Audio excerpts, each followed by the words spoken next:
Welcome to Higher Ed Live, the live weekly web show all about the world of higher education. I am your host, as always, Seth Odell. Thank you guys for tuning in once again on this Sunday for a very special episode of Higher Ed Live. I am quite excited to be talking about today's topic. I really hope you guys stick with us. It's going to be a fun show. As always, get those questions in. Hashtag HigherEdLive is going to always get everything answered for you. Let's give a quick shout out to our sponsors. HigherEdLive is sponsored by Integral. Integral are the creators of the Schools app on Facebook. So be sure to check out their webinar series about how they can help you leverage Facebook to increase yield and retention. That happens this Friday at 2 p.m. Eastern, and we just sent a tweet out with that link. So guys, check that out. Also, thanks to OmniUpdate, the leading web content management system CMS provider for higher education. The company's web CMS OU campus is secure and scalable with great tools and features, deployment flexibility, and an awesome user community. In fact, it was the highest ranked CMS in the 2010 Edu Guru survey. So, if you need a CMS, check them out at omniupdate.com. And very excited to say, guys, one more sponsor to add, brand new supporting Higher Ed Live. We are very happy to say that Higher Ed Live is sponsored by Scavenger, a Google-funded mobile game about going places, doing challenges, and earning points. Recently, Boston University used Scavenger. They teamed up, they worked with them to directly guide and engage new students, and the results were pretty impressive. So I'm going to share a link right now with more info on what Boston University has been doing with Scavenger. I really suggest you guys check that out. All right, guys, I hope you are all ready for tonight's show. It is really exciting. Our guest, I'm going to go right ahead and bring her on, is Anya Kamenetz. I hope I pronounced your last name correctly, Anya. Yes. And I just want to say thank you so much for coming on the show. You are the author of many things. What I first knew you as was for DIYU, which is a book that I know a lot of our viewers have all read. It's a really, really great book, but you have done a lot more. You're also the author of Generation Debt, named a 2010 Game Changer in Education by the Huffington Post. And most importantly for tonight's show, you're the author of a really exciting new book called the EduPunk's Guide to a DIY Credential. And it's actually the first book sponsored by the Bill and Melinda Gates Foundation. So all very exciting stuff. So first off, thank you so much for coming on the program tonight. I'm really excited to be able to talk all about the book. Guys, if you haven't read it, you're going to want to read it by the end of the show. It's full of a lot of information. So thank you so much for coming on tonight. Thank you so much for having me, Seth. Awesome. Well, before we dive in, guys, you know we start every show with something called the Weekly Five stories from around the world of higher education that are worth following, noting, keeping up on, or at least starring and promising yourselves you're going to start off on Monday by reading that thing. So that's what we're going to do this week like we do every week. Let's dive right in and see what we have going on in the Weekly Five. First up, and this has actually fallen pretty in line with what we're talking about tonight, really interesting, that Stanford University has a class about artificial intelligence that they are putting out online. It's open registration to anyone, and 100,000 people have signed up to take this class. And this is pretty amazing. This is going to rein right into the kind of stuff that we're talking about on tonight's show. Now, if you're a Stanford student taking the class, clearly you get credit. And if you are not a Stanford student, well, you don't get credit. You do get a certificate saying you've completed the class and actually comparing your ranking to that of your fellow students. This is really cool. And what is just blowing my mind is just the magnitude. 100,000 people have signed up. I think it really just shows the demand and interest in this topic. So, guys, read this article. It's going to totally be right in line with what we're talking about tonight.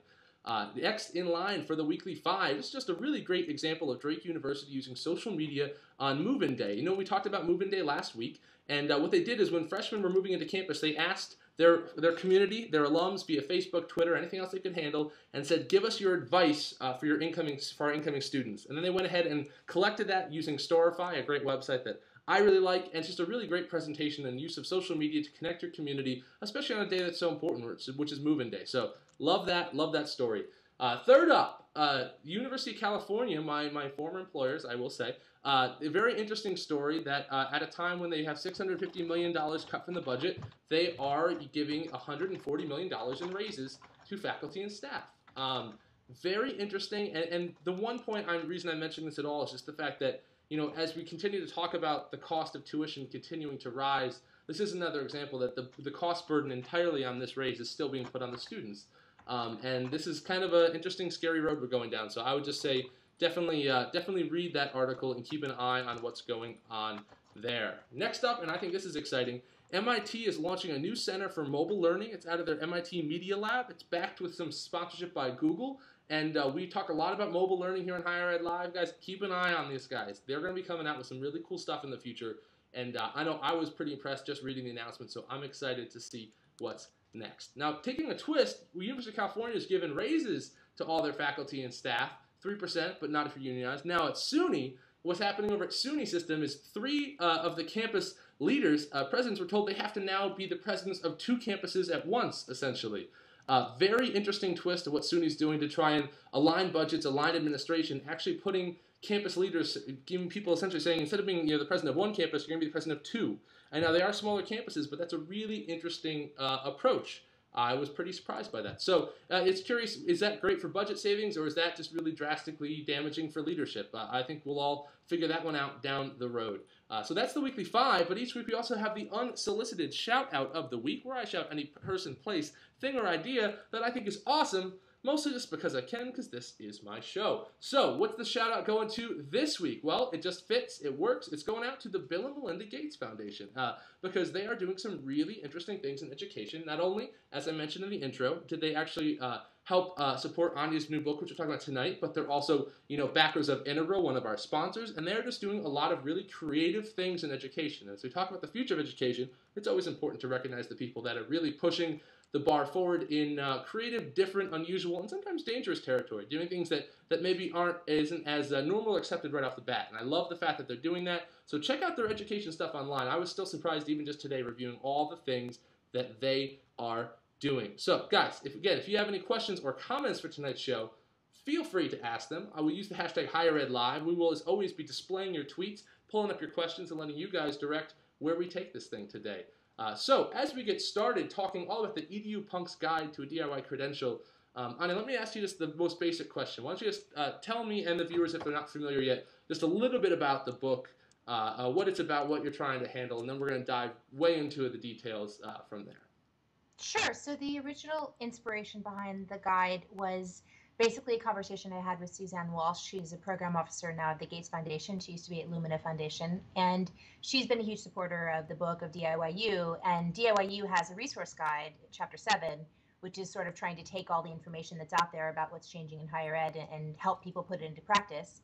And she said, this is really great, but you can go so far beyond this. Things are changing, there's updates to be made, and there's pieces that you could pull together to really make a hands-on guide and sort of push it, into a resource that actually can be in people's hands to help them use these resources to transform their own educations. And that really was the thinking behind the EduPunk's Guide in our initial conversation, then led to, this additional year of work. And for me, most importantly, most excitingly, the chance to talk to a lot of learners. For DIYU, I talked to a lot of educators, I talked to a lot of experts, economists.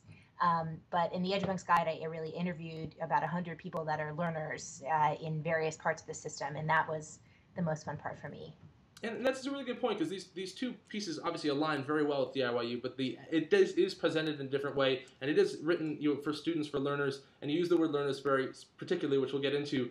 So who's the audience for that? Is it all about learners? Because, I'll admit that even though I felt that as a higher ed administrator, maybe I wasn't going to be using all these tools, I found it really, really useful. So who did you write it for? Was it mainly aimed at people that are trying to go out and get their own education? I wrote it with that reader in mind, because I do feel like that's an underserved audience. I feel like there are people out there who, if they can get their hands on these resources, can use them to have a better education, a cheaper education, a more, directed education that fits their needs. I knew, however, the way that these things work out is the interest comes so much from the educator community, and those are the people who are really embracing these resources and want to learn more about them. So I know that, it is going to be a useful resource for people who want to find out how these innovations are working, what's happening in different places, and what their institution might want to do. Very nice. So now, and just the next basic question before we dive into some nitty-gritty stuff, what is an EduPunk, if someone's not familiar with the term? It's a little bit of a loaded question, Seth, because the term, it's been around for a couple of years now, and I'm definitely taking it a little bit of a different direction. The meaning that I put on the term EduPunk, I really think it's time for the term to be democratized and widened out to as many people as possible. And when I look at our education system in the US today and around the world, there's 41 million people with a bachelor's degree in the US, but there's 44 million people with some college and no degree. So what that tells me is there are a lot of people out there that the current system is not serving particularly well for whatever reason. And they need other options. They need to be able to hack things together in a way that will serve them, whether they have family obligations, whether they have a job, whether they have, an immediate need for some kind of knowledge or a credential. And I really think the term EduPunk is sort of it can be used as an umbrella term to empower them, to say, it doesn't, just because you don't fit the academic mold, it doesn't mean you're a failure. It doesn't mean you're has been and also ran. It means that you are someone who potentially has the ability to shape the system to your own ends. And that's really what EduPunk is about. It's meant to be very empowering. Yeah, and then obviously is, the whole DIY culture, do it yourself, and putting it together. Now, when you start to talk about that, one of the things that I really loved about the piece that you have is the DIY education manual, that you really have kind of laid out the framework for, what are the steps you need to do. So for folks that maybe haven't had a chance to read this book yet, which, by the way, you can download it online for free. I'm going to put a link out, so no excuses. But for anyone that hasn't read it yet, tell us a little about the DIY education manual, and maybe just break down a little bit about what that section is about, because I found that really valuable. Sure, thank you. So this is really taken from the experiences of independent learners that I talked with. And I tried to say, let's say there's someone who has very little experience even with using Google. How do they get out there and start to shape their own education and think of it as something that they have to shape? And so I wrote a series of tutorials, and they start with the very, very basic of how do you do research online? How do you find resources? And I moved on from there to how do you develop your own personal learning plan? Write a learning plan with a goal, with a series of steps, with the resources you're going to use and the people that are going to help you. I move on from there into how do you build a personal learning network? Who are the people in the world that are going to help you, whether they're on Twitter, whether they're on, a link sharing system, or whether they're in your daily life. And to there, how do you find a mentor, someone who's going to help, guide you along the path and help you find the next step? And that really leads to this idea of, whether or not you get a credential, I go through the various kinds of credentials, but also, most importantly, demonstrating value to a network. And I really see that as being the output of all independent learning journeys, is the point at which, you're on a network of people, you are demonstrating your expertise, and being able to interact with people in a way that's going to connect you to further opportunities.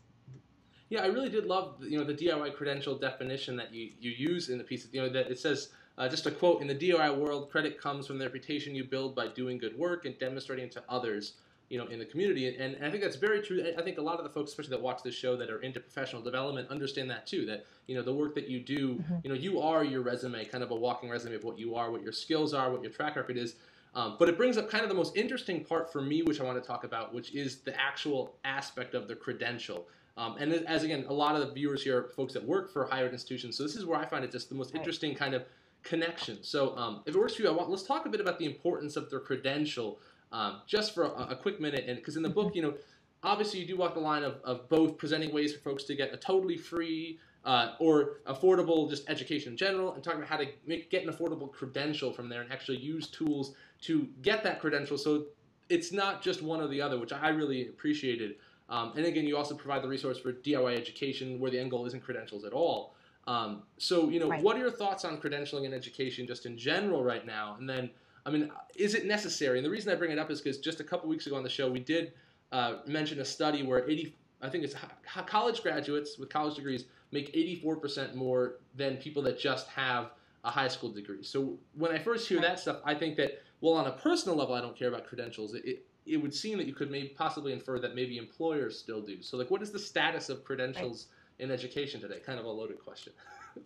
It's a fantastic question, so I think it's really, really important. And, just to be totally transparent, I had a negotiation with the Gates Foundation, because the Gates Foundation has program goals, and their program goals include increasing the percentage of people in the U.S. with high school diploma, with a college diploma.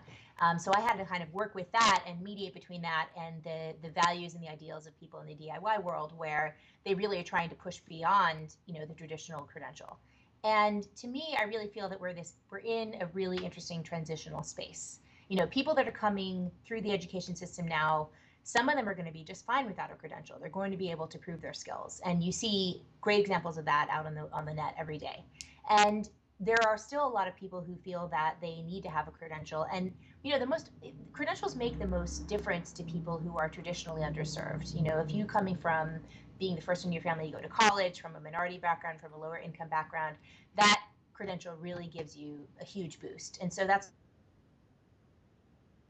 attention to it, and that's why I think it's important to pay attention to it. You do want people to have the ability to access that in a way that's affordable and as open as possible, even while we're still saying at the same time that a diploma is not enough, that an inert paper resume is not enough. It's not going to connect you to the opportunities that you need. And so it is a way in which it's a complex argument that I'm making, but that's the reality of the world we live in.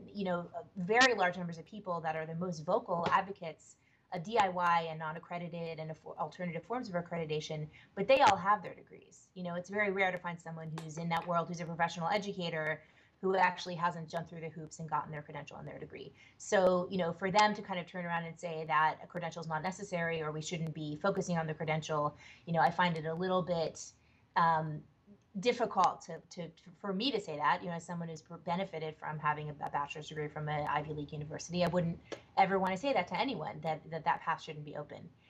But we do need to have a more nuanced conversation about it. I mean, when you talk about the income gap between people with a bachelor's and people with just some college or no degree at all, that's because the incomes of people with no college degree have been declining for so long.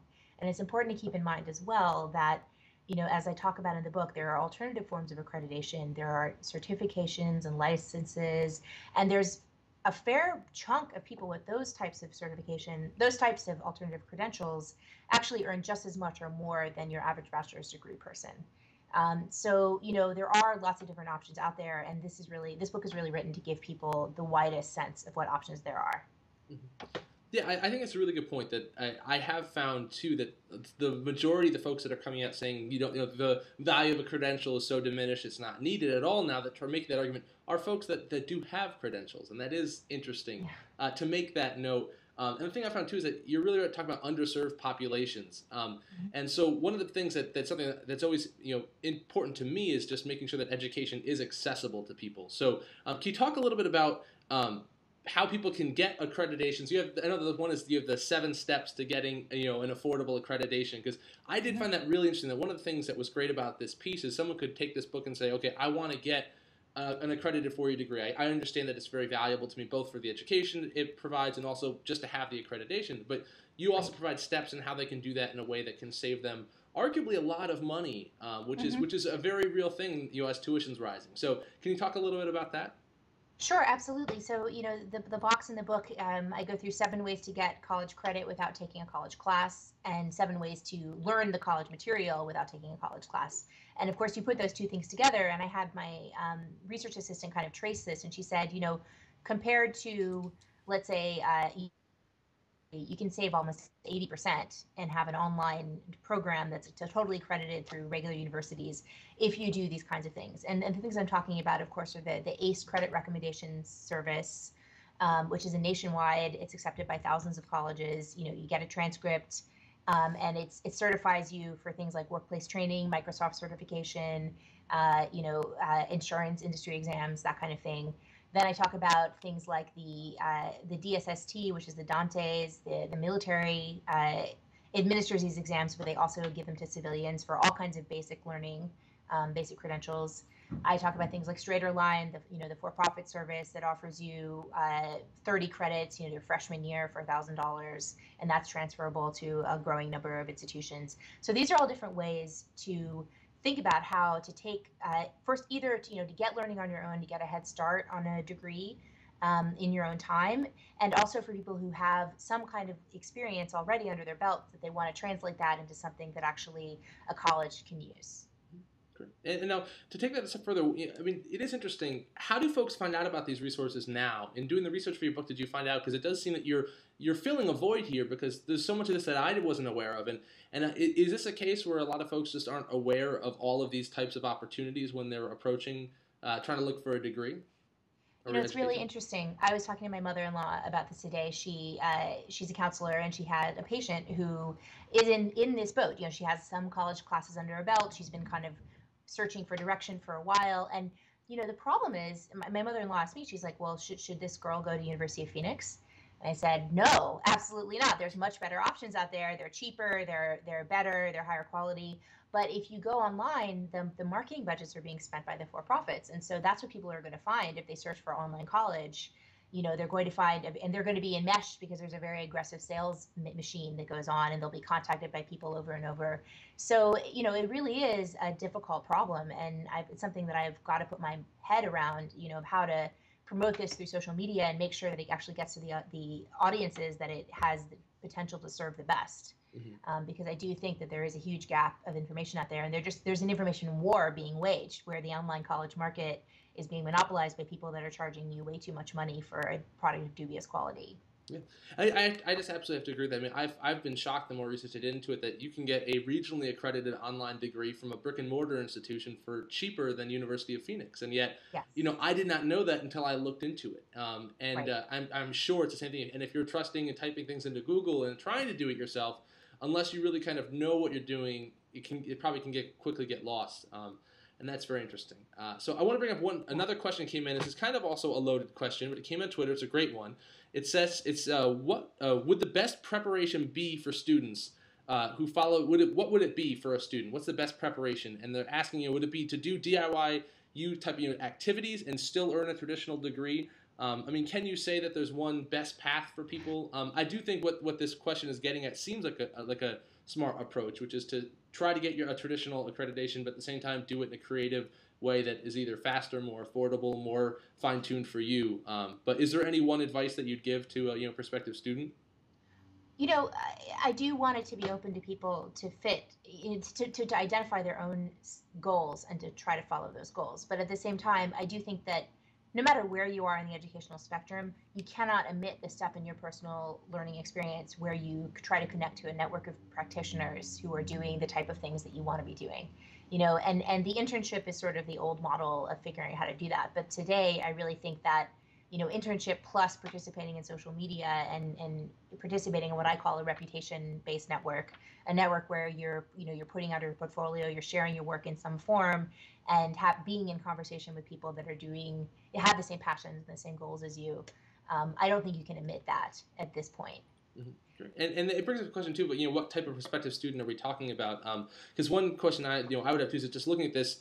There is a boom just in general, it seems, in our country right now in adult learners, and the adult learning market is rapidly expanding. I know even UCLA, where I worked, just did a partnership with a for-profit college to provide adult learning. Very interesting things are going on.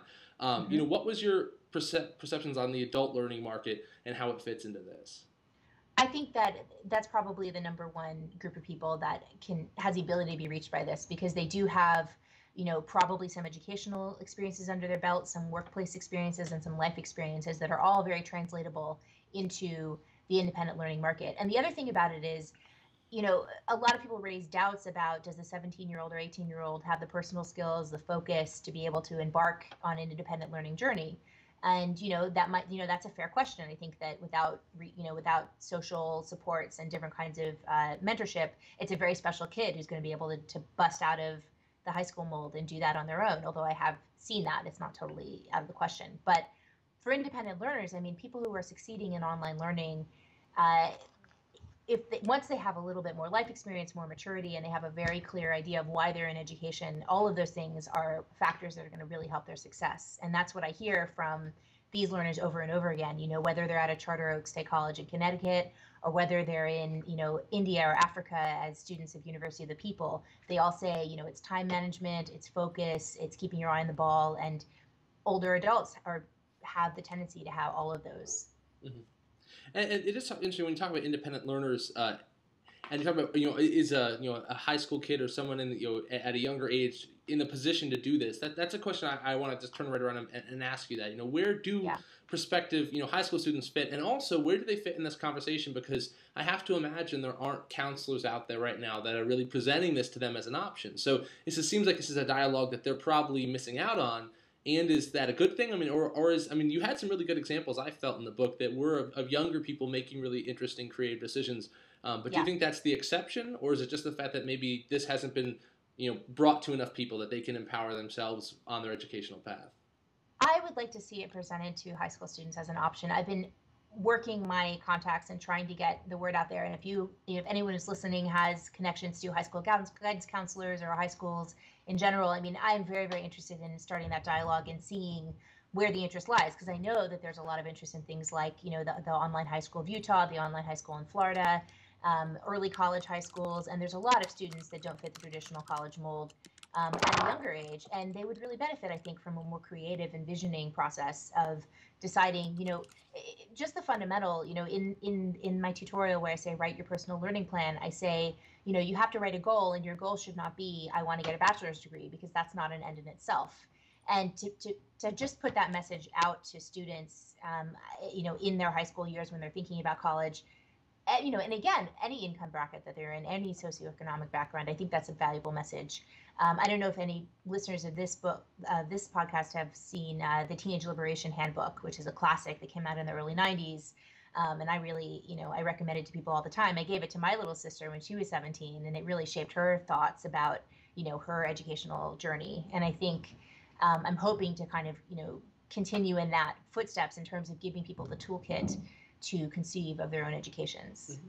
Yeah, I love that. And I have to say, if you look at your own mission statements for our institutions, our mission statements don't talk about just trying to give people degrees either. It is talking about trying to empower them, educate them, give them an experience. And yet, when we have these conversations, sometimes internally and, and administratively, it's the opposite, that it is pushing a degree. And I know when I was in high school, it's the same thing. Where are you going to go get your bachelor's degree? It wasn't what do you want to be? And then how can we help you build a pathway to get there? And I think that is really exciting. And that leads into my next question, which is also another huge one, which is for those of us that do work in higher institutions that are traditional, whether it's 4-year, nonprofit or whatever it is, or, state schools, how do we fit into this? How can we be a part of this movement and at the same time still, be providing the kind of education that we feel, I'm sure we feel is valuable that we're providing today? Absolutely. It's really about being learner-centered. And if I wrote this book, it's like, this book is like a first-person shooter video game. I'm trying to put you into the mindset of the learner as they're steering through this maze and trying to figure out their options. And if you who work in institutions can look at it from their point of view and think, well, where are my entry points? What kind of things do I offer people? How do they find out about my programs? And where are they coming to my doorstep from? What do they have under their belts when they get here? What are their assumptions? What are their blockage points? I think that's a really, really valuable conversation to have. I was at the University of Toledo last week and talking to their incoming faculty, and they're kind of overhauling their assessments program. They're switching over to core competencies instead of predetermined rubrics when talking about their distribution requirements, and that's really on the path to also helping students certify prior learning and get that into the bachelor's degree program. And I think that's a really huge area. That's an area where there is a chance to portfolio-based learning, prior learning assessment, transfer credit policies. These are places where you have the opportunity to become more flexible, to offer more options to people, and also to improve your assessment policies at the same time. Because, once you start to get into the conversations about what is a good portfolio, how do you describe a learning journey, and where does this fit into our distribution requirements, how do we define our learning outcomes, I think that's a really valuable conversation for institutions to be having. And it's learner-centered in the same way, in really good ways. Yeah, well, that is a lot for us to work on, but I mean, I love it. I think I really agree. I think it is a lot about changing the way we think and getting this. I will say too, one of the things I love about reading the book is for finding ways for people that are trapped partway through a conclusion of a degree, finding a way to continue it. And I have seen there's great examples of more and more schools partnering to find ways to either give credit for life experiences or internships or taking credit from other institutions.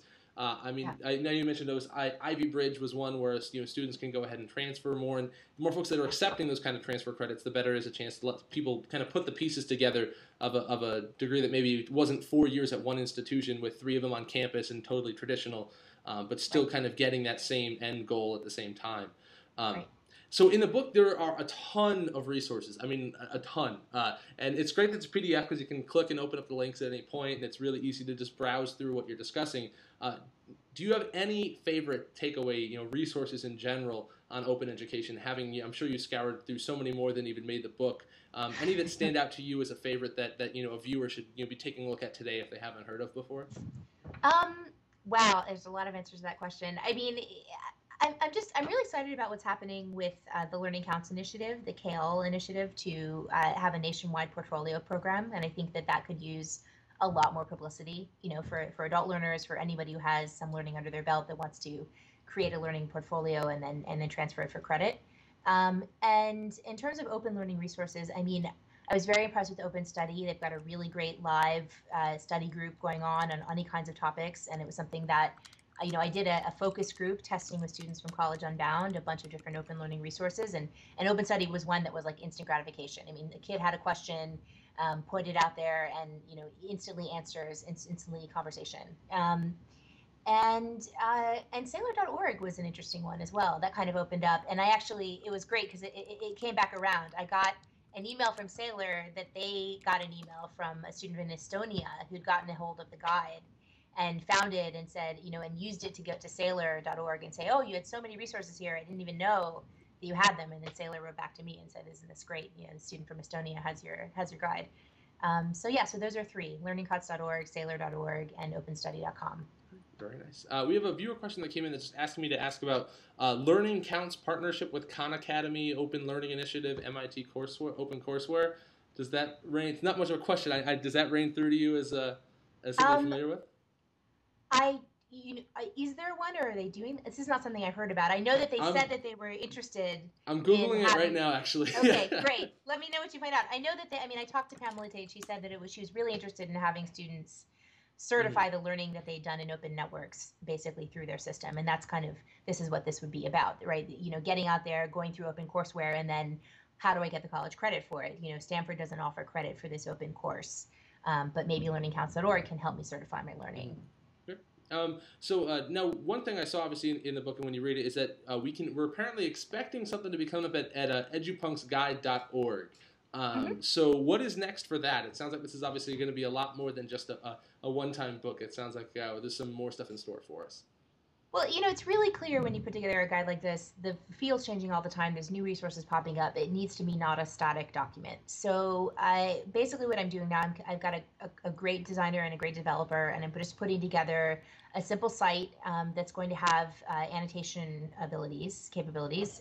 Well, the first iteration of the site is basically going to be, the text in the book, but just made in a way that's more searchable. And then in October, we're going to relaunch, and we're going to have annotation abilities and abilities for people to submit their own, additions to the guide. And we're currently kind of playing around with different applications to use for that, whether we're going to go full wiki or whether we're going to use something a little bit more like Open Shakespeare, where people have inline citations and annotations that they can add. I want to split the difference between something that's very clean and readable and something that is community-based and generated. But in the meantime, another really fun project that's popped up is P2PU, the Peer-to-Peer University, and I are creating an open course based on the EduPunk's guide. So there's going to be a guide. It's going to be running on the site starting August 30th in a small pilot with about 12 people, and then we're going to run it again in September. And it's basically going to be these steps in the tutorials, and then in the front of the guide, the DIY education manual, make a personal learning plan, connect to a personal learning network, and we're turning those into tasks that we're going to do within the P2PU platform. And P2PU is actually tweaking their platform to make, currently on the P2PU platform, you can start a course, you can start a study group, or you can join a group. And we're talking about different ways to kind of tweak their platform so that people can go on there and start a personal learning plan of their own, and then invite others to join them, either to make them accountable or make them part of their personal learning network. So it's really fun stuff. And it's just a way for people who encounter the guide, hopefully, to, if they want to get started right away and plunge in and start working on these ideas with others, there's a ready-made kind of system for them to do that. Very nice. Very nice. So sort of a loaded question, but as we're slowly starting to wrap up the conversation, where do you see this progression going in the next 5 or 10 years? Because it does seem that a lot of these conversations, when you read the book, is still about perception of accreditation and whether it's American culture or in other countries. But, it seems like things are changing pretty quickly. And I'm just curious, where do you see this kind of a conversation progressing? What do you see happening? What's your Nostradamus type predictions for the future? I always try to avoid predictions because they make you look like such an ass. But it basically, factors I'm looking at very, very carefully. Obviously, We are heading into more winters of austerity in the U.S. system and in the U.K. system as well. The public higher ed is going to continue to go through rounds of cuts. It's very, very hard to be in an innovative, forward-thinking position when you're dealing with catastrophic cuts. But it also leads to, sometimes there's ingenuity there, and there are partnerships, unexpected partnerships that are popping up, where people are going to really be putting the pedal to the metal to figure out how do we use technology to raise outcomes and cut costs at the same time, and that's obviously the key. In the international field, they are far ahead of us in terms of saying that online education is a great equivalent. It can be just as good. It can provide access to people that don't have access. And how do we make things as open as possible? I mean, the innovations and the things that people in India and China are doing with things like MIT OpenCourseWare, are huge. And they're just starting to be seen now. And I think in 5 and 10 years, we're really going to see the outcomes of that. I'm really interested in what's happening with the University of the People, the partnership that they have with NYU Abu Dhabi. I heard I had coffee with Shai Rashef, the founder, recently. He said that they got state certification preliminarily in California, which is a step towards accreditation. To have an accredited open university is really, it's going to be a new thing under the sun, and we're going to really see what happens with that. So those are things I'm looking at. Those are things I'm excited about. Great. Well, I can't thank you for coming on the show. We have talked in the past so much about the higher education bubble. We've talked about the future of our industry, where things are going. We've talked about how we're bleeding talent professionally, how the cost of tuition is rising so much, and that we're reaching a point now where the wave could break and things could roll back. And a lot of that is really negative. And yet when I read the EduPunk's guide, I think it really kind of just shines through the fact that it says this right at the end of the book, that it's never been a better time to be a learner. And that when we look at this as higher education administrators, rightfully so, I think a lot of times we're really uncomfortable that, okay, things are changing really fast. Things are not going to be the way they were 5 or 10 years ago. Tuition's going up too much. Things are going to change. But I think it's really important to note that this is a really bright light, that as far as access to education and actually learning, we're in a really, really exciting time, and it's only going to get better. And that was, one of my major takeaways just from reading the book, which is really exciting. So that was my major takeaway. But as I thank everybody for watching the show today, let me pass it back to you, Anya, one more time and say thank you. And do you have any last minute thoughts, plugs, or anything else you'd like to share with the viewers? No, not at all. I got a tweet. Someone wants to know where to sign up for the beta test of the Getting Started with the Self-Learning course that's going to run. It's on p2pu.org, and you should just search for DIYU Getting Started with Self-Learning. And we're going to take about a dozen people for the pilot, and we really are looking for people that have less experience, right, with online learning, with open learning. If you're already an educator at university, you might not be the best person for the pilot, but definitely let people know about it. And again, if anyone has connections to youth groups, to guidance counselors, to high schools, I'd love to hear from you again on Twitter, Anya1Anya, because I'm looking for ways to get the guide out there to its intended audience. Wonderful. Well, Anya, thank you so much for coming on the show tonight. I really do appreciate it. Thank you. Great. And guys, if you have not yet read the EduPunk's Guide to a DIY Credential, I'll send that link out one more time. Definitely, please download it. And thank you guys for tuning into HigherEdLive this week and sending in all your questions. I should note, next 2 Sundays I'm off. I'm actually moving from Los Angeles to New Hampshire. Kind of a big move. I'm actually sitting in an empty apartment at the moment. So I'll take 2 weeks off, but I'm back on Sunday, September 11th, with a closer look at the E-Expectation surveys. You guys know the E-Expectation surveys. They're from Noel Levitt, and it examines the online behaviors and expectations of prospective college students. They always have interesting stats about what students are and aren't looking for, what they value, what they love, what they hate. Well, I got Stephanie Geyer coming on the show. We're going to break the numbers down like they've never been broken down before, and we're going to really get to the bottom of what these students are saying beyond the statistics. So we are going to go way beyond the expectations. I hope you guys tune back in for that on Sunday, September 11th. And once again, let me just say thank you guys for watching HigherEdLive, and thank you to our wonderful sponsors, Integral, Omni Update, and Scavenger. Thank you guys for making it happen. Thank you guys for watching, and I'll see you all in 3 weeks. Sorry, thanks guys so much. I'll talk to you all soon.